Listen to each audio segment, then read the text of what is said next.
अस्सलाम वालेकुम dear students. University of engineering and technology UET Lahore की तरफ से स्प्रिंग 2025 सेशन के एडमिशन्स ओपन कर दिए गए हैं। ये पहली बार हो रहा है कि यूईटी लाहौर अपने स्प्रिंग एडमिशन्स ऑफर कर रही है और अब जो एडमिशन्स ओपन हुए हैं इसकी ऑनलाइन रजिस्ट्रेशन शुरू हो चुकी है, प्लस इसके लिए एक सेपरेट ई कैट का टेस्ट भी कंडक्ट किया जा रहा है। और आज के न्यूज़पेपर में ये ऑफिशियल नोटिफिकेशन जारी हो चुका है जिसके मुताबिक यूईटी के लाहौर कैंपस, इसके अलावा काला शाह काकू, फैसलाबाद, नारोवाल और गुजरावाला कैंपसेस में अंडर ग्रेजुएट डिग्री प्रोग्राम्स के एडमिशन्स ओपन कर दिए गए हैं। अब यूटी लाहौर की तरफ से दो तरह के प्रोग्राम्स ऑफर किए जा रहे हैं। एक तो वो जिनमें एडमिशन के लिए आपको ई कैट का टेस्ट लाजमी तौर पर देना होगा, और कुछ ऐसे प्रोग्राम्स हैं दूसरी कैटेगरी के जिनमें एडमिशन के लिए ई कैट या किसी भी दूसरे एंट्री टेस्ट की रिक्वायरमेंट नहीं है, बल्कि सिर्फ इंटरमीडिएट के मार्क्स की बेसिस पर ही आपका दाखिला हो जाएगा। और यूईटी की वेबसाइट पर जो नोटिफिकेशन जारी हुआ है इसके मुताबिक under graduate admission spring 2025 session में दो तरह के प्रोग्राम्स ऑफर हो रहे हैं। एक तो ई कैट बेस्ड प्रोग्राम्स हैं और दूसरे प्रोग्राम्स हैं जिनमें ई कैट की रिक्वायरमेंट शामिल नहीं है। अब इनमें भी जो ई कैट बेस्ड प्रोग्राम्स हैं इसमें दो कैटेगरीज हैं, आफ्टरनून प्रोग्राम्स की और मॉर्निंग प्रोग्राम्स की।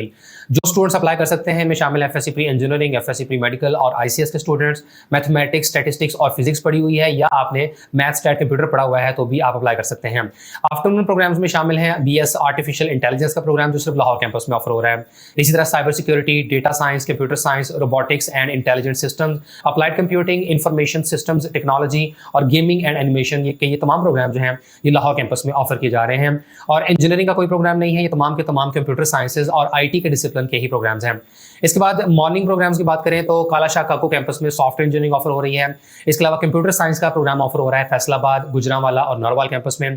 कंप्यूटर इंजीनियरिंग का प्रोग्राम ऑफर किया जा रहा है काला शाह काकू कैंपस में, फैसलाबाद, रचना कॉलेज, गुजरावाला और नारोवाल कैंपस में। और ख्याल रहे कि ये जो एनसीईएसी साथ में मेंशन किया गया है तो इसका मतलब है कि कंप्यूटर इंजीनियरिंग का प्रोग्राम ये पाकिस्तान इंजीनियरिंग काउंसिल की तरफ से अप्रूव नहीं है, बल्कि ये national computing education accreditation council की तरफ से अप्रूव्ड है, विच मींस कि ये इंजीनियरिंग का डिसिप्लिन नहीं है बल्कि ये आईटी या कंप्यूटर साइंसेज वाला प्रोग्राम है। इसके अलावा इंफॉर्मेशन सिस्टम टेक्नोलॉजी का प्रोग्राम केएसके यानी काला शाह काकू कैंपस में ऑफर हो रहा है।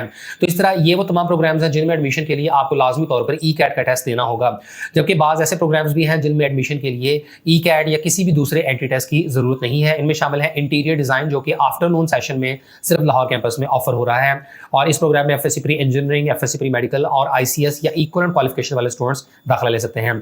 इसके बाद bachelor of business and information technology यानी बीबीआईटी का प्रोग्राम आफ्टरनून में लाहौर कैंपस में ऑफर हो रहा है, और बीबीए का प्रोग्राम भी आफ्टरनून में लाहौर कैंपस में ऑफर किया जा रहा है। और इन प्रोग्राम्स में किसी भी किस्म की इंटरमीडिएट करने वाले स्टूडेंट्स दाखिला ले सकते हैं। और इसके बाद काला शाह काकू और नारोवाल कैंपस में मॉर्निंग में बायोमेडिकल साइंसेज का प्रोग्राम ऑफर किया जा रहा है जिसमें एफएससी प्री मेडिकल और प्री इंजीनियरिंग के स्टूडेंट्स दाखिला ले सकते हैं। और यहाँ मेंशन किए गए चारों प्रोग्राम्स में एंट्री टेस्ट के बगैर ही आपका एडमिशन हो जाएगा। तो यूटी लाहौर की तरफ से स्प्रिंग सेशन में कोई इंजीनियरिंग का प्रोग्राम तो ऑफर नहीं किया जा रहा, और इसकी ऑब्वियस रीजन है कि पाकिस्तान इंजीनियरिंग काउंसिल किसी भी यूनिवर्सिटी को एक साल में सिर्फ एक बार ही इंजीनियरिंग के डिसिप्लिन में एडमिशन अलाउ करती है। कोई भी यूनिवर्सिटी जो पाकिस्तान इंजीनियरिंग काउंसिल से अपने प्रोग्राम्स रिकॉग्नाइज करवा लेती है तो उसके बाद वो दो सेशंस में इन प्रोग्राम्स में दाखिला नहीं दे सकती। फॉर एग्जांपल अगर यूटी लाहौर ने इलेक्ट्रिकल, मैकेनिकल, सिविल इंजीनियरिंग के दाखिले फॉल सेशन में ऑलरेडी कर लिए हुए हैं तो स्प्रिंग सेशन में दोबारा से ये प्रोग्राम्स ऑफर नहीं हो सकते हैं।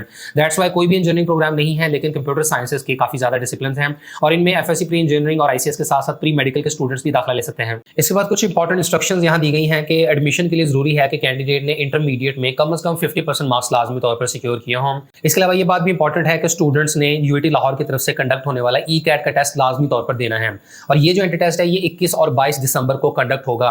इससे कबल जिन स्टूडेंट्स ने ई कैट का टेस्ट दिया हुआ है 2024 के सेशन वाला, तो वो ई कैट एडमिशन के लिए एक्सेप्ट नहीं किया जाएगा। आपको लाजमी तौर पर 21 और 22 दिसंबर को होने वाला ई कैट का टेस्ट ही देना होगा। और इसके अलावा ये बात भी मेंशन कर दी गई है कि जो फॉल 2025 सेशन में एडमिशन होने हैं तो उसका भी ई कैट अलग से होगा। यानी आप इसको इस तरह अंडरस्टैंड कर लें कि जिन स्टूडेंट्स ने 2024 के सेशन वाला ई कैट का टेस्ट दिया हुआ है जो मार्च में और उसके बाद मई में कंडक्ट हुआ था, तो वो दोनों ही ई कैट अभी एडमिशन के लिए एक्सेप्टेबल नहीं है। आपको हर सूरत में अभी इन एडमिशंस के लिए जो स्पेशल ई कैट का टेस्ट कंडक्ट किया जा रहा है दिसंबर के मंथ में, तो यही देना होगा। और ये वाला जो एंट्री टेस्ट है ई कैट का जो 21 और 22 दिसंबर को कंडक्ट होगा, दोनों में से कोई एक टेस्ट डेट आपकी आ जाएगी। तो ये वाला टेस्ट जो है अगले साल एडमिशंस के लिए भी एक्सेप्टेबल नहीं होगा, क्योंकि 2025 वाला जो ई कैट है वो सेपरेट होगा और वो वाला टेस्ट भी आपको देना होगा। यानी यूटी वालों ने सिंपल ये रखा हुआ है कि जब भी एडमिशंस ओपन होने हैं तो उसका जो स्पेशल ई कैट का टेस्ट है तो वही आप देंगे, और उसके प्रीवियस वाला कोई भी ई कैट है तो वो एडमिशन के लिए एक्सेप्टेबल नहीं होगा। इसके अलावा यूटी लाहौर इस साल एडमिशंस के लिए इंटरव्यूज भी कंडक्ट करने जा रही है, और इंटरव्यू में फिजिकल अपीयरेंस के साथ साथ कम से कम 50% मार्क्स होने भी लाजमी हैं। और मेरिट कैलकुलेशन की बात करें तो जो ऐसे प्रोग्राम्स हैं जिनमें ई कैट की बेसिस पर एडमिशन होने हैं तो इनमें मैट्रिक और एफएससी के मार्क्स की 70% वेटेज होगी और एंट्री टेस्ट के मार्क्स की 20% वेटेज, जबकि रिमेनिंग 10% वेटेज होगी इंटरव्यू के मार्क्स की। और इसमें जो वेटेज रखी हुई है 70% मैट्रिक और एफएससी के मार्क्स की, तो इसकी भी फर्दर डिस्ट्रीब्यूशन डिस्ट्रीब्यूशन इस तरीके से है कि मैट्रिक के मार्क्स की 25% वेटेज होगी, जबकि फर्स्ट ईयर इंटरमीडिएट के मार्क्स की 45% वेटेज रखी गई है। इसके बाद जो non E CAT based programmes हैं तो इनमें मैट्रिक और एफएससी के मार्क्स की 90% वेटेज और इंटरव्यू की 10% वेटेज होगी। और इन 90% मैट्रिक और एफएससी के मार्क्स की भी फर्दर डिस्ट्रीब्यूशन इस तरीके से रखी गई है कि 75% वेटेज दी जाएगी फर्स्ट ईयर के मार्क्स को, 25% वेटेज दी जाएगी मैट्रिक के मार्क्स को। इस फार्मूले के मुताबिक जो भी वेटेज निकलेगी तो उसका 90% एग्रीगेट लिया जाएगा। अब यहाँ पर इन्होंने थोड़ा सा इस चीज को कॉम्प्लिकेटेड बना दिया हुआ है। इस किस्म का merit formula Punjab university implement किया करती है, जहां पर मैट्रिक और एफएससी के मार्क्स की पहले कैलकुलेशन की जाती है, फिर उसका आगे से 75% वेटेज लिया जाता है। तो बिल्कुल इस तरीके से यहाँ पर भी इन्होंने किया हुआ है कि फर्स्ट ईयर के 75% वेटेज होगी, मैट्रिक के मार्क्स की 25% वेटेज होगी, और इस तरीके से कैलकुलेशन करने के बाद जो एग्रीगेट निकलेगा फिर उसका 90% लिया जाएगा और रिमेनिंग 10% होगा इंटरव्यू का। अब अगर आप ऐसे प्रोग्राम्स में एडमिशन लेना चाह रहे हैं जिनमें ई कैट मैंडेटरी है तो आपको अभी दिसंबर में होने वाला टेस्ट लाजमी तौर पर देना होगा। और ई कैट की अगर तफसीलात आपको बताएं तो ये टेस्ट इंटरमीडिएट लेवल का होता है और इसमें आपने अपने सब्जेक्ट्स के मुताबिक टेस्ट देना होता है। मिसाल के तौर पर स्टूडेंट्स ने इंटरमीडिएट में जो भी सब्जेक्ट्स पढ़े हुए हैं, अगर आप एफएससी प्री इंजीनियरिंग से बिलोंग करते हैं तो मैथमेटिक्स, फिजिक्स और केमिस्ट्री के सवाल आएंगे। इसी तरीके से अगर आपने इंटरमीडिएट में मैथमेटिक्स, फिजिक्स और कंप्यूटर साइंस पढ़ी हुई है यानी आईसीएस किया है, जिन स्टूडेंट्स ने मैथ्स एंड कंप्यूटर पढ़ा हो तो ये सब्जेक्ट्स आ जाएंगे। एफएससी प्री मेडिकल के स्टूडेंट्स का जो टेस्ट है उसमें बायोलॉजी, फिजिक्स और केमिस्ट्री के सवाल आएंगे और इसी तरीके से मैथ्स एंड फिजिक्स वाले बच्चों के इन्हीं सब्जेक्ट्स का ई कैट का टेस्ट लिया जाएगा। और ये बात बिल्कुल भी मैटर नहीं करती है कि आपने किस प्रोग्राम में एडमिशन लेना है, आपने सिर्फ ये देखना है कि आपने इंटरमीडिएट में कौन से इलेक्टिव मज़ामीन पढ़े थे। एफएससी प्री मेडिकल के स्टूडेंट्स अपने तीनों साइंस सब्जेक्ट्स में से टेस्ट देंगे, 30 एमसीक्यूज आएंगे। इसी तरीके से एफएससी प्री इंजीनियरिंग या आईसीएस में आपने किसी भी कॉम्बिनेशन के साथ पढ़ा हुआ है तो वही 3 इलेक्टिव मज़ामीन में आपका ई कैट का टेस्ट लिया जाएगा। और अप्लाई करते हुए आपने ये सब्जेक्ट कॉम्बिनेशन खुद से सिलेक्ट भी करने होते हैं और ये ख्याल रखिएगा कि जो सब्जेक्ट्स आपने पढ़े हैं वही सिलेक्ट करें। 30 एमसीक्यूज आएंगे तीनों साइंस सब्जेक्ट्स के और उसके बाद जो रिमेनिंग 10 एमसीक्यूज हैं वो होंगे इंग्लिश के सब्जेक्ट के। इस तरह ये जो ई कैट का टेस्ट है ये 100 एमसीक्यूज का बनता है और इसे अटेम्प्ट करने के लिए आपके पास 100 मिनट्स का टाइम अवेलेबल होता है। तो 10 सवाल इंग्लिश के सब्जेक्ट के और बाकी 30 एमसीक्यूज होंगे आपके तीनों साइंस सब्जेक्ट्स के। इसके अलावा ई कैट के टेस्ट में हर एमसीक्यू के 4 नंबर होते हैं अगर आप ठीक आंसर लगाते हैं, लेकिन अगर आप अपना आंसर गलत कर देते हैं तो नेगेटिव मार्किंग होती है -1 के हिसाब से। अगर आप कोई भी आंसर टिक ही नहीं करते हैं यानी उसका कोई भी आंसर नहीं लगाते तो ऐसे केस में नेगेटिव मार्किंग नहीं होती है। और नेगेटिव मार्किंग के केस में सिर्फ आपने थोड़ा मोहतात हो जाना होता है कि अगर कोई ऐसा सवाल है जो आपको नहीं आता है और आपको डाउट है कि कहीं गलत ना हो जाए तो ऐसे केस में बेशक आप उसको स्किप भी कर सकते हैं। जिन टेस्ट में नेगेटिव मार्किंग नहीं होती वहां पर तो आप आसानी से कोई भी एस्टिमेटेड जो है वो आंसर लगा सकते हैं, लेकिन जहां नेगेटिव मार्किंग होती है वहां पर आपको ये रिस्क रहता है कि अगर बिल्कुल भी आप तुक्का लगाते हैं और वो सवाल गलत हो जाता है तो आपके ऑब्टेन्ड मार्क्स में से -1 की नेगेटिव मार्किंग की जाती है। और जो स्टूडेंट्स भी ई कैट के टेस्ट को लेकर परेशान है कि इसकी तैयारी किस तरीके से करनी है तो इसका दी बेस्ट सोल्यूशन ये है कि आप मकसद ऐप का ई कैट सेशन ज्वाइन कर लें। ये कम कीमत भी है और इसमें आपको ई कैट की तमाम तर जो प्रिपरेशन है ये घर बैठे करवा दी जाएगी। ई कैट बैच में आपको लाइव क्लासेस मिलेंगी, इसके अलावा डाउट सॉल्व ऑप्शन है जिसमें आप 3 सेकंड्स में किसी भी प्रॉब्लम का वीडियो सोल्यूशन हासिल कर सकते हैं। 10,000 से ज्यादा एमसीक्यूज और फुल टेस्ट अवेलेबल है, रिकॉर्डेड लेक्चर्स आपको मिल जाएंगे और यूनिवर्सिटी के ग्रैंड टेस्ट भी इसमें दिए जा रहे हैं। पीईसी का प्रोमो कोड लगाने से आपको 20% ऑफ मिल रहा है और आप 6,000 रुपए में ई कैट का सेशन ले सकते हैं। ई कैट की तैयारी के लिए जितना भी जरूरी मटेरियल और रिसोर्सेज किसी स्टूडेंट को रिक्वायर्ड होते हैं तो वो इस बैच में आपको मिल जाएंगे। और ये जो ई कैट का सेशन है ये आपका 2025 तक भी चलेगा, यानी जो ई कैट 2025 में होना है मई के मंथ तक, तो ये बैच तब तक आपका कंटिन्यू रहेगा। तो लाजमी इसे ज्वाइन कर लें और ज्वाइन करने के लिए आपको इस वीडियो के डिस्क्रिप्शन के अंदर एक लिंक मिलेगा, उस लिंक पर क्लिक करें और फॉर्म फिल करें, जिसके बाद आप ई कैट का सेशन ज्वाइन करेंगे। इसके अलावा किसी भी प्रोग्राम में एडमिशन के लिए ई कैट के कोई पासिंग मार्क्स नहीं है। अब पासिंग मार्क्स की स्टोरी इस तरह से है कि अगर तो कोई इंजीनियरिंग का डिसिप्लिन होता फिर तो पाकिस्तान इंजीनियरिंग काउंसिल ने एक रिक्वायरमेंट रखी है कि एंट्री टेस्ट में आपको कम से कम 33% मार्क्स लाजमी तौर पर लेने होंगे। लेकिन अभी जो आप ई कैट का टेस्ट दे रहे हैं इसकी बुनियाद पर आपने किसी इंजीनियरिंग के शोबे में तो दाखिला नहीं लेना, आपने कंप्यूटर साइंसेज के प्रोग्राम्स में जाना है और वहाँ जो है वो पासिंग मार्क्स की कोई शर्त नहीं होती है, लिहाजा आपने सिर्फ एंट्री टेस्ट में अपीयर होना है। वैसे ज़्यादा से ज़्यादा मार्क्स लेने की कोशिश करें ताकि आपका मेरिट में नाम आ सके, क्योंकि मेरिट फार्मूला में ज़ाहिर है ई कैट के मार्क्स की भी वेटेज शामिल की जा रही है, इसलिए एंट्री टेस्ट में परफॉर्म आप अच्छा करें, ज़्यादा नंबर लेने की कोशिश करें। Other than that passing marks कोई नहीं है। और यूटी लाहौर के स्प्रिंग एडमिशंस के लिए रजिस्ट्रेशन की आखिरी तारीख 9 दिसंबर 2024 है और इस सिलसिले में यूटी की तरफ से आपको सपोर्ट फराहम की जा रही है कि आप सुबह 10 बजे से लेकर 3 बजे तक national library of engineering sciences UT Lahore में कंप्यूटर और प्रिंटर की फैसिलिटी अवेल कर सकते हैं। और एंट्री टेस्ट के रोज स्टूडेंट से फोटोग्राफिक आइडेंटिफिकेशन मांगी जाएगी। इसके लिए आपके पास कोई एक ऐसा डॉक्यूमेंट जरूर मौजूद होना चाहिए जो फोटो आईडी के तौर पर काम दे सकता हो। इनमें डिफरेंट डॉक्यूमेंट्स यूज किए जा सकते हैं, फॉर एग्जांपल आपका CNIC या नाइकोप यूज हो सकता है, या नादरा की तरफ से इशू करता जुवेनाइल कार्ड इस्तेमाल किया जा सकता है, मैट्रिक या इंटरमीडिएट का सर्टिफिकेट जिसके ऊपर फोटोग्राफ मेंशन हो तो ये वाला डॉक्यूमेंट आप साथ लेकर जा सकते हैं, या कंप्यूटराइज्ड डोमिसाइल सर्टिफिकेट जिसके ऊपर आपकी पिक्चर हो, या पासपोर्ट या statement of entry in case of A level students.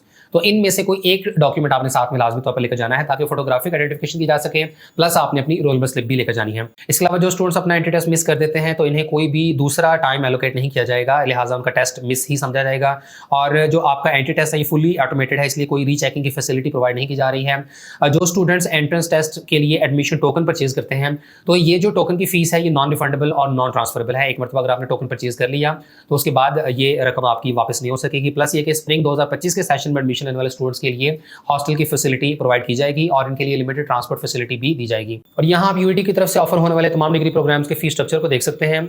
और जो पहले सेमेस्टर की टोटल फीस है ये 2 इंस्टॉलमेंट्स में यहाँ मेंशन की गई है। पहली इंस्टॉलमेंट 73,000 की है, दूसरी इंस्टॉलमेंट 79,000 की, और इस तरह ये टोटल अगर करें तो तकरीबन 1.5 लाख रुपए बन जाते हैं। सेकंड सेमेस्टर की फीस 1,02,000 रुपए है, उसके बाद थर्ड सेमेस्टर की 1,12,000, फिर उसके बाद 1,12,000 और बाकी सेमेस्टर्स में 1,23,000 और 1,34,000 प्लस 1,38,000 रुपए फीस बन रही है। और इस तरह अगर इन 8 ही डिग्री प्रोग्राम्स का फीस स्ट्रक्चर टोटल करें तो ये 10 लाख रुपए की अमाउंट बन रही है। 10 लाख में आपकी यूईटी से डिग्री मुकम्मल हो जाएगी। तमाम स्टूडेंट्स को यूईटी लाहौर के एडमिशन पोर्टल admission.uit.edu.pk पर जाना होगा और यहाँ पर आप ई-कैट बेस्ड प्रोग्राम्स और नॉन ई-कैट बेस्ड प्रोग्राम्स के लिए अप्लाई कर सकते हैं। और इसके लिए आपको 5,000 रुपए का चालान जनरेट करके पे करना होगा और इस 5,000 की प्रोसेसिंग फी में आपके एडमिशन प्लस एंट्री टेस्ट दोनों की फीस शामिल होगी। जबकि ऐसे स्टूडेंट जो नॉन ई-कैट बेस्ड प्रोग्राम्स में दाखिला लेना चाहेंगे तो इनकी जो अप्लाइंग प्रोसेसिंग फी है ये 2,500 रुपए होगी। तो पहले आपने अपने चालान की पेमेंट करनी है और प्रोसेसिंग फी अदा करने के बाद आपने अपना एप्लीकेशन फॉर्म फिल करना है और अपनी प्रेफरेंसेस का इंतखाब करना है। और प्रेफरेंसेस का इंतखाब आपने एहतियात से करना है क्योंकि एक मरतबा आपकी एप्लीकेशन सबमिट होगी तो फिर इसके बाद इसमें किसी किस्म की चेंजेस नहीं हो सकेंगी। और अप्लाई करने की जो आखिरी तारीख है ये 9 दिसंबर 2024 है। और एप्लीकेशन सबमिशन के बाद आपको एक ट्रैकिंग नंबर दे दिया जाएगा और इस ट्रैकिंग नंबर की बुनियाद पर ही आप अपने एडमिट कार्ड का प्रिंट आउट लेंगे और एडमिट कार्ड के बगैर आपको एंट्री टेस्ट में अपीयर नहीं होने दिया जाएगा। और तमाम रजिस्टर्ड कैंडिडेट्स को 11 दिसंबर 2024 तक अपना एडमिट कार्ड हर सूरत में प्रिंट करवाना होगा जिसके ऊपर एंट्री टेस्ट की डेट, टाइम और वेन्यू वगैरह से मुताल्लिक इन्फॉर्म किया गया होगा। और कैंडिडेट्स को एंट्रेंस एग्जाम के लिए एलोकेटेड टाइम, डेट और वेन्यू के मुताबिक अपीयर होना होगा। एंट्री टेस्ट 21 और 22 दिसंबर को कंडक्ट होगा और दोनों में से कोई एक टेस्ट डेट किसी भी स्टूडेंट को एलोकेट की जा सकती है या हो सकता है कि स्टूडेंट्स इन दोनों में से खुद से कोई टेस्ट डेट डिसाइड कर लें। और एंट्री टेस्ट का जो रिजल्ट है ये वेरी नेक्स्ट डे 23 दिसंबर को अनाउंस कर दिया जाएगा। और इंटरव्यू की तारीखें हैं 30 दिसंबर 2024 से लेकर 3 जनवरी 2025 तक। अब इन 5 दिनों के अंदर अंदर कोई एक दिन आपको इंटरव्यू के लिए एलोकेट कर दिया जाएगा और इंटरव्यू के हवाले से एग्जैक्ट टाइम और वेन्यू एंट्री टेस्ट के रिजल्ट कार्ड के ऊपर मेंशन होगा। और जो स्टूडेंट्स ई-कैट का टेस्ट नहीं देते हैं और वो नॉन ई-कैट बेस्ड प्रोग्राम्स में एडमिशन के लिए अप्लाई करते हैं तो उनकी जो इंटरव्यू स्लिप है ये 23 दिसंबर 2024 को प्रिंट आउट हो जाएगी। और ये यूईटी लाहौर की वेबसाइट का वो एडमिशन पोर्टल है जहां से स्टूडेंट्स ने ऑनलाइन अप्लाई करना है और तमाम जरूरी लिंक्स भी यहाँ पर प्रोवाइड किए गए हैं। और स्टूडेंट्स 18 नवंबर से ऑनवर्ड्स यहाँ से ऑनलाइन अप्लाई कर सकेंगे। और यहाँ डिटेल्ड एडमिशन शेड्यूल फ्राहम किया गया है जिसके मुताबिक रजिस्ट्रेशन 18 नवंबर से स्टार्ट होगी। अप्लाई करने की आखिरी तारीख 9 दिसंबर है। 21 और 22 को आपका टेस्ट होगा जबकि 23 को रिजल्ट अनाउंस कर दिया जाएगा। 30 दिसंबर से 3 जनवरी तक इंटरव्यूज कंडक्ट होंगे। हाफिज़ कुरान का टेस्ट होगा 6 जनवरी को, स्पोर्ट्स के टेस्ट लिए जाएंगे 8 जनवरी को और पहली मेरिट लिस्ट लगेगी 10 जनवरी को। इसके बाद सेकंड मेरिट लिस्ट 17 जनवरी को और तीसरी मेरिट लिस्ट जो है ये 24 जनवरी को लगेगी जबकि चौथी जो मेरिट लिस्ट है 31 जनवरी को लगेगी। और इसके बाद अगर फर्दर भी जरूरत पेश आई तो एवरी फ्राइडे जो है वो सब्सिक्वेंट मेरिट लिस्टें लगती रहेंगी। आखिरी मेरिट लिस्ट 28 फरवरी 2025 को लगेगी जिसके बाद रेगुलर क्लासेज जो हैं ये स्टार्ट हो जाएंगी 17 फरवरी 2025 से। तो यूईटी लाहौर की तरफ से जो एडमिशन ओपन हुए हैं पहली बार स्प्रिंग सेशन में तो इनमें वैल्यूएबल प्रोग्राम्स ऑफर किए जा रहे हैं। जिन स्टूडेंट्स ने इंटरमीडिएट मुकम्मल कर ली हुई है सिर्फ वही इसमें अप्लाई कर सकते हैं। ख्याल रहे कि सेकंड ईयर के स्टूडेंट्स इसमें दाखिला नहीं ले सकते क्योंकि फरवरी के महीने से तो क्लासेस स्टार्ट हो जानी है। तो कल 18 नवंबर से यूईटी के पोर्टल से रजिस्ट्रेशन स्टार्ट हो जाएगी। चालान फॉर्म का प्रिंट आउट लें, मुतल्लिका बैंक में फीस सबमिट करवाएं या फीस सबमिशन के लिए ऑनलाइन प्रोसीजर भी दिया गया होता है थ्रू मोबाइल बैंकिंग। तो फीस सबमिट करने के बाद फिर आपने ऑनलाइन अपनी एप्लीकेशन को सबमिट करना है। और यूईटी लाहौर के एडमिशन से रिलेटेड किसी भी फर्दर इन्फॉर्मेशन के लिए आप यूनिवर्सिटी के दिए गए कॉन्टैक्ट नंबर्स के थ्रू डायरेक्ट रब्ता कर सकते हैं।